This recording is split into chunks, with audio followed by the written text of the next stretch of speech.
今儿一大早啊，接了个活挺要命啊。今天这个故事你们一定要听完，我头回遇到这么匪夷所思的事情。大家拿来当判官，到底谁有理？有一姑娘今年32岁，大专学历啊，在北京某酒店工作了7、8年，现在做领班。男方比这姑娘小2岁，30岁，某985大学硕士毕业，北京户口，老北京人，薪资税后30多万一年。父母啊是事业单位退休的，北京有房2套，这条件很好吧？5年前啊，这男士刚参加工作的时候，两个人在一次聚会上认识啊。那个时候人姑娘不到30岁，哎呀，男士颜控啊，一眼就喜欢上她了。为了追这姑娘呀，各种礼物送不停，还给这姑娘主动付房租，各种示好。这姑娘呢本身呢也有点喜欢这个男士，再加上人男士北京人嘛，有北京房，心里啊也很满意，所以很快两人确认了关系，并且同居了。这平常啊，这女方的衣食住行，男方都全部负责，节假日等等也是红包礼物不断。就这么谈了2年多。人家姑娘快30了，家里就催着结婚呢，于是啊就提出带男士见家长，男方也同意了，想着也要结婚嘛。这两人就去了女方家里。我先说一下这个女方父母条件啊，河北下面一个村镇上的常年务工，有个姐姐和弟弟。见面当天啊，女方父母的态度直接让男士寒了心啊，话里话外表示女儿很宝贝，娶回家要珍惜。这珍惜的点是结婚要把房子给女儿加名字，而且出30万的彩礼不陪嫁。男士当场就尬住了，说北京房子是父母买的，自己没权利加名，而且北京这边也不兴彩礼，给30万家里肯定不同意啊。女方父母一听啊，不太愿意啊，30万这都是我们这边最低的。就这么第一次见面非常不愉快，回来之后这姑娘就哭闹啊，话里话外希望男方能够听父母的，这父母不容易啊，养自己20多年了，自己都出嫁，以后啊肯定是陪伴不了他们了，要多补偿一下。男方呢也是想着呀要结婚嘛，回去跟父母沟通。父母一听就来气，本来对这段感情就不同意，觉得女方你学历低，家庭条件也一般，现在你还贪心，那就更不同意了呀。男士也给兄弟说了，兄弟也劝分啊。哎呀，你看你的条件也不差，什么样的找不到啊？你对他那么好还不知道感恩，还要求这么多，你今天答应他娶了呀，就结了婚以后家庭指不定还要你付出多少的。男士听完就心生怨气啊，毕竟付出了这2年多了啊，暗暗做了个报复计划。你不是贪心吗？好，我全部都答应你，但是我要拖着你，到最后我也不会娶你。回去啊，这男士态度立马是360度大转弯啊！房子可以加名，彩礼涨价给你38万，而且还不用你陪嫁，婚宴两家都大摆宴席。女方听了肯定很开心啊，但男方呢就表示啊，现在不能结婚，工作还不稳定，想趁着年轻啊多拼一把。其次这房子加名是大事啊，父母的意思啊，才谈1年嘛，感情不太稳定，等稳定之后再加。姑娘听了呢，也答应了。两人呢就这么拖拖拉拉又谈了3年多。这期间呀，女方就催婚，男方是各种理由往后拖，直到上个月，两人又因为女方着急结婚吵了一架，男士就提了分手，理由是啊没有感情了，不喜欢了。顺带还提了一下，家里给介绍了一位海归女硕士，26岁，高知家庭，人家是不要彩礼不要车房。女方懵了啊，特别生气，骂男方是渣男负心汉，谈了5年了，自己都32岁了，青春也没有了。男方说，我的青春不是青春吗？当初我想娶你，你是怎么对我的？女方要青春补偿费，男方不给，说这几年自己也付出了很多啊。俩人就这么闹了整整2个多月，现在已经分开了。女方不甘心给我打电话呀，要挽留男士。哎呀，我听完我去 CPU 给我干烧脑了。我做婚恋行业啊，满打满算有10年了。我想给正在找对象或者正在谈恋爱的伙伴们讲，选择人生另一半，你一定要选一个人品好的人结合。而且这必须是双向的，就是你想找人品好的前提，你必须也得是这种人。很多人根本就不懂什么叫人品好啊，单纯的就以为，哎，我想要什么你满足我，那就是人品好。我想要个包你给我买嘛，我想要房子加名你就给我加嘛，这叫人品好吗？不是，这只能说对方愿意为你付出，这叫做价值输出。真正人品好是你对他好，他能够回馈你的好。你想要对方给你30万彩礼，那你就要日常关心照顾对方起居，温柔贤惠，或者是给一些陪嫁等等，付出自身的价值去交换你想要的，这是你人品好。而对方也愿意回馈给你同等你想要的价值，这是他人品好。你一上来彩礼30万不陪嫁，房子要加名，你想想你有没有付出啊？如果没有，那就是你人品不好。而对方白嫖你几年感情，最后也没有付出你想要的，那是他人品不好。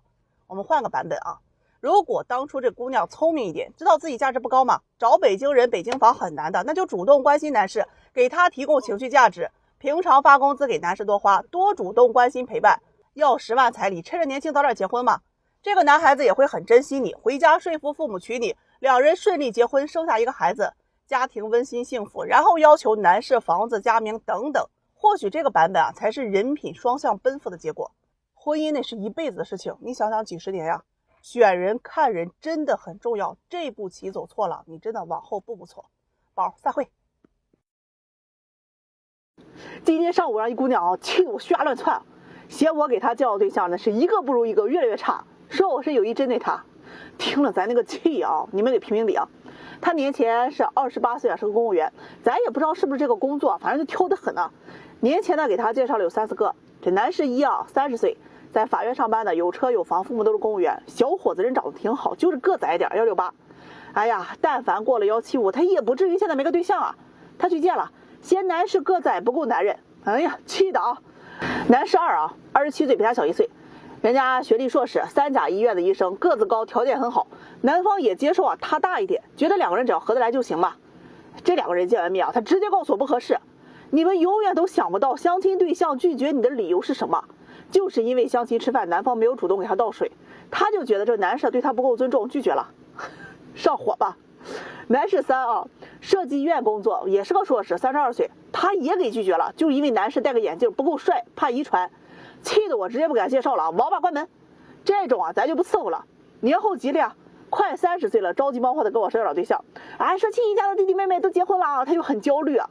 咱一听啊，心软的，又给他推了2个，一个是公务员，30岁，有房没车，他就觉得个男士啊，这个年龄了买不起车，这条件也太差了吧。你听听啊，他这些理由啊，气得那个肺管子都给撑堵了。又给他推了一位国企的高管啊，比他大了1岁，短婚3个月啊，未育。他一看资料气炸了，说之前还给我推荐的是未婚的，现在又开始介绍离异的了。他要找体制单位的，那家庭条件要好的，长得帅的，情商高的。我跟你们讲，去年整个相亲市场上主力军是94、95、96年的，过了年之后，这主力军就变成了97、98、99，还有很多00后的。当你还在纠结是选医生、选公务员，嫌弃他个子矮，还有他近视眼的时候，人00后都愿意认识啊，谁还选你啊？让他放低一下择偶要求，你可以找体制单位的，但是别要求人长相了，他不行。说长得不好看，这心里啊他喜欢不下去啊。那你找帅的可以，别太卡人家工作了，他也不同意，他就非要找那条件好的。这辈子我就站这一回啊，一定不能将就。你说说啊，我又不是人贩子，又不能给你把人绑来，我也不是杀猪盘，啥都能满足你，所以啊，我不介绍了。他呢就一个劲儿责怪我，给他介绍3对象，一个不如一个，越来越差，给我气的啊！当初给你介绍好的，你不是嫌他们这儿不行那儿不行，现在很多条件好的，人家一看你年龄，那人不愿意啊。你能看上的25、6岁的姑娘也能看上，为什么要选择你啊？他说啊，那个时候没想到后面会这么差呀，但凡之前的哪一个，我现在都同意。说着说着呀，要吃回头草，要去找去年那个医生啊，我一听啊，直接给拒了。优秀的人脑子是瓦特了吗？要被你招之即来挥之即去的，何况人男士现在已经有女朋友了。他一听就开始埋怨我啊，当着人家男的那么喜欢我，我也没有拒绝，我只是想当个朋友而已，你也不劝劝我，你自己挑还怨我身上，是我不让你嫁了，还是拦着迪拜王子不让他娶了？婚恋市场是具有排他性的，先下手为强，后下手遭殃。哎，这话没毛病啊。不论男女，黄金年龄是23到28岁。如果有一天你突然觉得相亲对象质量越来越差的时候，你就得考虑啊，是不是你自己在相亲市场上的价值越来越差了。你28岁，身高180，8块腹肌，年薪100万，哇！我给你介绍一个30岁，身高150，体重120，父母低保在家无业的女生给你吗？那是在侮辱你，我这不找骂吗？你32岁，身高160，体重160，一大块腹肌，年薪5万，无房无车。我给你介绍一个25岁，身高168，体重100，前凸后翘，貌美如花，年薪20万，父母还是国家干部的，那不是在侮辱人女方吗？婚恋市场啊，讲究的是价值匹配。当你年龄越大，你的价值是下降的，条件再好也比不过年轻的潜力股吧。在相亲市场上有很多大龄的单身青年，过了3、5年还是坚持以前的择偶标准，不降低，最后你只会越来越耽误你自己。散会，关门，再无理取闹我就放王八。我跟你们讲，有些人在婚恋市场上眼高于顶，没有一点自知之明，择偶要求就跟他做梦一样。你看，气得我这头发今天炸毛啊！昨天晚上有一个姑娘来找对象啊，问她年龄，她跟我说28岁。哎呀，我是真的不太相信啊。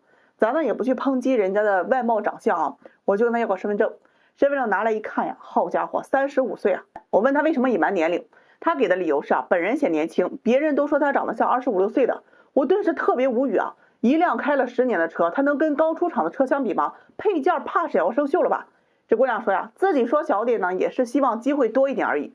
我跟你们讲啊，骗人这条路是绝对走不长久的。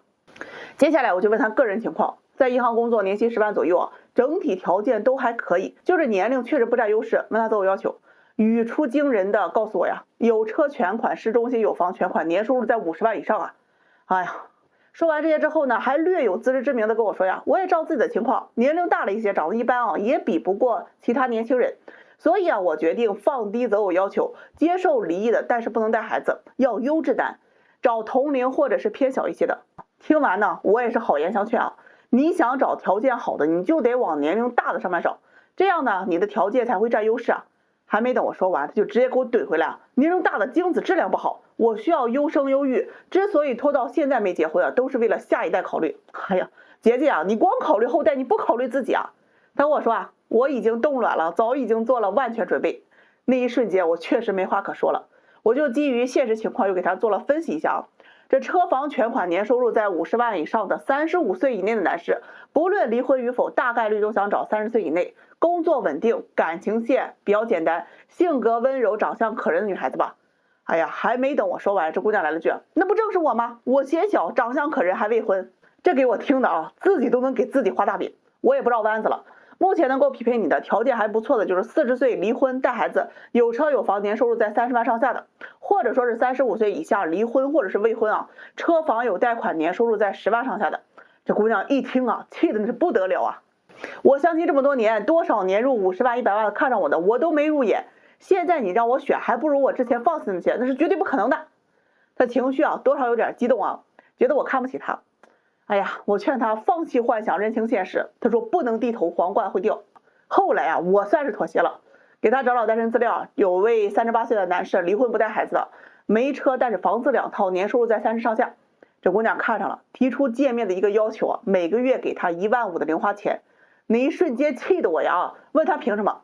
他说男方是离婚的，不公平；2套房子是婚前财产，也不公平；婚后要当后妈也不公平。要生活费啊，这心里才公平。听得我呀，人男方自己的东西你拿来说不公平，你算老几啊？这男士能不能看上你还不清楚，你还在这筹划着你的春秋白日梦呢。这姑娘听完啊，那算了，我不见了。我觉得我这要求很正常啊，作为男人给女人生活费是没有问题的。哎呀，这可能是在银行工作，天天都掉钱堆里去了，掉钱眼里爬不出来了吧。临了给我来了句啊，你不给我介绍，我可以找其他人。哎呀，真的，大门给你敞开哈，你爱找找去吧。今天王八不给我好好关门啊，都开绿豆去了吗？真心奉劝啊，一些大龄祖宗们，放弃幻想，认清现实，看清楚你自己的现实处境，以及你还有多少的选择权。上了年纪啊，本应该是更加的睿智，不要眼高手低，挑来挑去。明明脾气不好，家里没什么钱，手上也没什么积蓄，又不是什么高高在上的公主，那就不要老想这些有的没的，踏踏实实找个适合结婚的人，好好过日子就行了嘛。你还有多少个10年可以等得起的？明天啊，我就把后面我这墙上挂上3个字：许愿池。我看有多少来做梦的。哎呀，还得花2王八呀。